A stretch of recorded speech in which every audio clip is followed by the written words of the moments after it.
A total solar eclipse. A rare phenomenon when the moon passes in front of the sun, fully blocking its light for only a few minutes.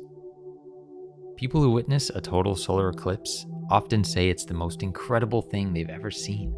You only see a total eclipse in a very narrow stretch of land called the Path of Totality. It just so happens in April of 2024, the Path of Totality was scheduled to pass directly over my hometown of Rochester, New York. With reviews like that, I knew we had to see it in person, so we booked a flight from LAX. Little did we know what we were actually getting ourselves into.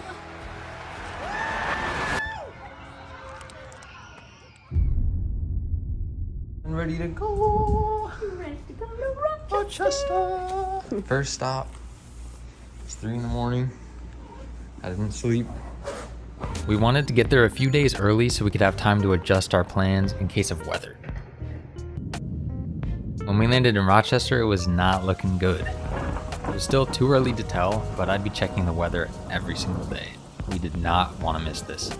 The likelihood of a single city to be in the Path of Totality is so rare that it won't happen again for another like 400 years in Rochester. Yeah. And this is my hometown. I grew up here and it's going right over my hometown. What are the chances of that? That's crazy. What are the odds? What's the room number? After grabbing food from my favorite restaurant growing up, which Josie definitely loved and totally wasn't lying, I gave Josie a tour of my small hometown that I hadn't seen in 6 years.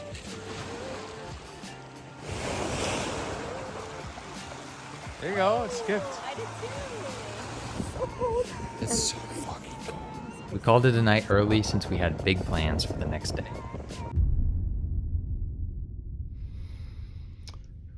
It's too early. Off to New York City.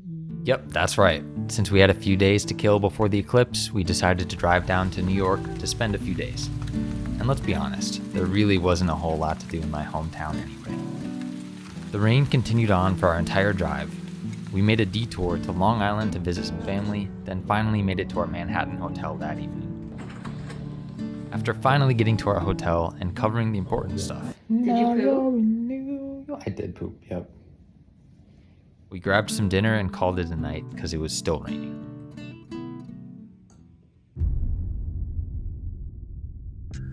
Whenever I visit a city, I believe the best way to see it is by foot.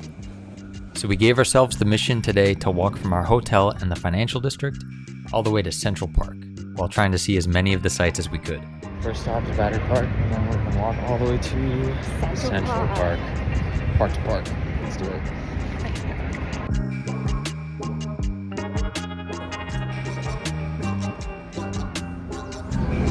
We just saw the grave of Alexander Hamilton from the outside. Now we're just gonna walk straight and see what we find.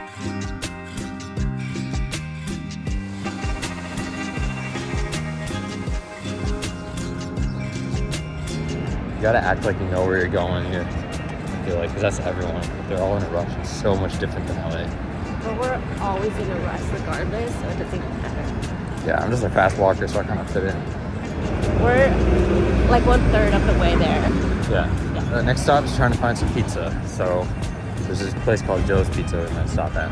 And my name is Joe, so we're gonna like pizza.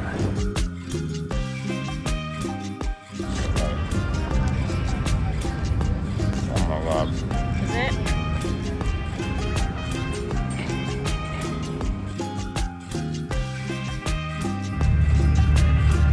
Oh, I think Times Square is over there. Oh, is it? Should we stop at Times Square? We're a block away just to see what it looks like.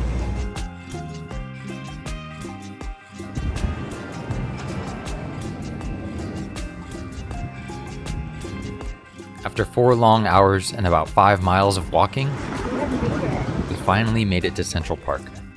We definitely earned a little time to relax and enjoy the view. As we limped back to the hotel and the sun was setting on our first day in Manhattan, we had some planning to do if we didn't want to miss the eclipse. Still a bit of a coin flip in terms of cloud cover right at eclipse time, but then those clouds start to thicken up as we start heading back into western New York. Day 2 in New York City, and our plan to drive back up to Rochester to see the eclipse in my hometown was starting to look a little risky. We had to make a decision, and fast. At the time, Indianapolis seemed to have the best weather prospects, but that would almost double our driving time, so we rolled the dice and decided on Cleveland. I figured as long as we were in the path that day, we could drive either direction to chase clear skies. The next day, we left New York City to beat the traffic back to the path of totality, and spent the next whole day having a great time exploring Cleveland. Today's the day. Today's the day. Despite some cloudy weather in the morning, the sky was forecast to clear up by the time of the eclipse. I had spent all week obsessively checking the weather, and now all there was left to do was wait. We're posted up at a park. Clouds are rolling out, blue skies are rolling in. It rained for like 2 seconds, and now the sun's coming out. Crossing our fingies. As the moon slowly started moving in front of the sun, things got weird. The temperature started noticeably dropping, and the light started to dim in a very eerie way that's almost impossible to describe. In the final moments before totality, you could feel the anticipation. Everyone stopping what they're doing to look up at the sky. Then it happened. In an instant, the final bright light of the sun was blocked out. We took off our glasses and witnessed what I consider to be the most beautiful thing a human on Earth could see. Our eyes instantly filled with tears as we were in complete awe of what we were looking at. The 360 sunset. As we stood looking up, I remember feeling very small. You could feel the immense scale of the celestial bodies at play in a way that I've never experienced before, in a way I struggle to even put into words. After 3 long minutes, the sun's blinding light started peeking through the other side, and it was over, just like that. In that moment, I was beyond grateful that the weather and all the planning worked out, and that I got to witness it with my best friend.